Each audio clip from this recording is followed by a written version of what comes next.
Ukraine के हालात पर बात हो रही है, किस तरह से रूस का रुख है, उस पर डिटेल रिपोर्ट इस वक्त आपको दिखा रहे हैं। अंतरिक्ष से जुड़ी एक अमेरिकी कंपनी मैक्सर ने सैटेलाइट से ली गई तस्वीरें जारी की है, जिनके जरिए दावा किया गया है कि रूस की सेना ने यूक्रेन की सीमा पर अपनी गतिविधियां तेज कर दी है। और इन तस्वीरों के हवाले से कहा गया है कि यूक्रेन 3 दिशाओं से रूसी सैनिकों से घिरा हुआ है, जहां न केवल बड़ी संख्या में रूसी सैनिक तैनात हैं, बल्कि उन इलाकों में जंग में इस्तेमाल होने वाली सभी चीजों का जमावड़ा रूस ने कर रखा है। हालांकि रूस की तरफ से लगातार अपने सैनिकों को वापस बुलाने का दावा किया जा रहा है, लेकिन ये जो सैटेलाइट तस्वीरें सामने आई हैं वो बता रही हैं कि किस तरह से यूक्रेन को घेरने की कवायद में जुड़ा हुआ है रूस, और कैसे वो लगातार अपने सैनिकों की संख्या यूक्रेन के आसपास के हिस्सों में बढ़ा रहा है। रूस अपने सैनिकों के यूक्रेन की सीमा से पीछे हटने के दावे भले ही कर रहा हो, लेकिन उसकी बातों पर ना तो यूक्रेन को भरोसा है और ना ही अमेरिका को। और इसके पीछे एक वजह है, बेलारूस में रूस की सेना का युद्ध अभ्यास। खबर है कि बेलारूस में रूस की 19वीं बटालियन यूक्रेन पर धावा बोलने के लिए तैयार बैठी है। रूस की फौज पिछले 1 हफ्ते से बेलारूस में बम गोला बरसा रही है।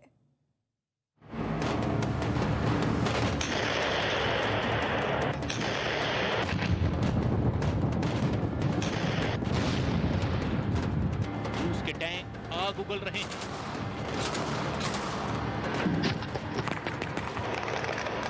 मिसाइल लॉन्चर से फायरिंग हो रही है।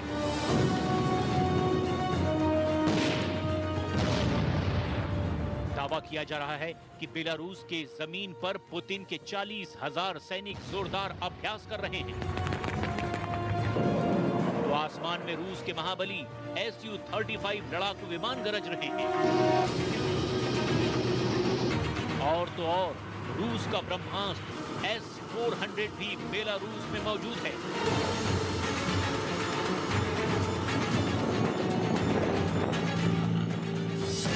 बेलारूस यूक्रेन के उत्तर में है और यूक्रेन के साथ 1084 किलोमीटर लंबी सीमा रेखा साझा करता है।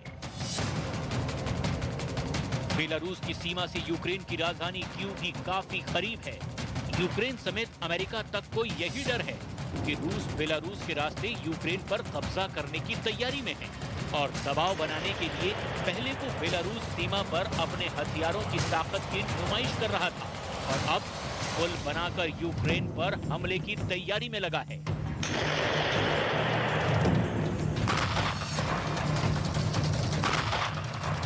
रूस के संभावित हमले से पूरी दुनिया डरी हुई है।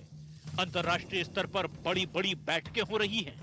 जंग की बढ़ती आशंकाओं के बीच शांति की कोशिशें हो रही हैं और भारत भी हर हाल में रूस यूक्रेन सीमा पर बढ़े तनाव को कम करने की बात कह रहा है। We have been supportive of an immediate de-escalation of tensions and a resolution of the issue through sustained diplomatic dialogue. I think that captures what we are saying. We also welcome efforts being undertaken under the Normandy format for implementation of the Minsk agreements. We've said that earlier, and I think we would like to see a diplomatic way and a peaceful resolution of the situation. I think एक तरफ दुनिया शांति के उपाय तलाश रही है, कूटनीतिक कोशिशें तेज हो चली हैं, वहीं यूक्रेन की सीमा पर तनाव कम होने के बदले लगातार बढ़ता चला जा रहा है। बेलारूस में रूस की 19 बटालियन युद्ध के लिए तैयार बैठी है। बेलारूस की सैटेलाइट तस्वीरें इस बात की तस्दीक भी करती हैं। सैटेलाइट तस्वीर नंबर 1, सैटेलाइट तस्वीर नंबर 2,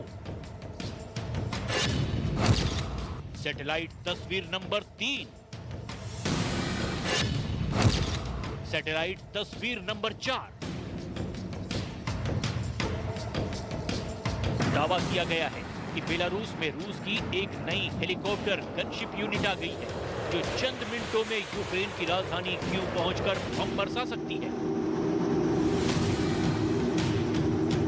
सिर्फ बेलारूस ही नहीं, दावा तो यहां तक है कि रूस यूक्रेन से लगी सीमा से अपने सैनिकों की वापसी करने के बदले और बढ़ाता जा रहा है। रूस ने मंगलवार को ऐलान किया था कि वो यूक्रेन की सीमा से अपने कुछ टुकड़ियों को हटा रहा है, लेकिन यूक्रेन के राष्ट्रपति ने रूस के दावों को झुठलाते हुए साफ कर दिया। अभी तक इस बात के कोई सबूत नहीं मिले हैं। रूस और यूक्रेन में जारी तनाव के बीच अमेरिकी रक्षा मंत्री लॉयड ऑस्टिन यूक्रेन के पड़ोसी देश पोलैंड पहुंच गए।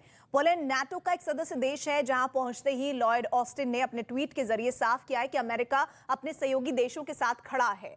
तो ये तस्वीरें आपको दिखा रहे हैं इस वक्त किस तरह से रूस और यूक्रेन के बीच जो तनाव बरकरार है, उसी बीच अमेरिका के रक्षा मंत्री लॉयड ऑस्टिन यूक्रेन के पड़ोसी देश पोलैंड पहुंचे हैं और पोलैंड नेटो का एक सदस्य देश है।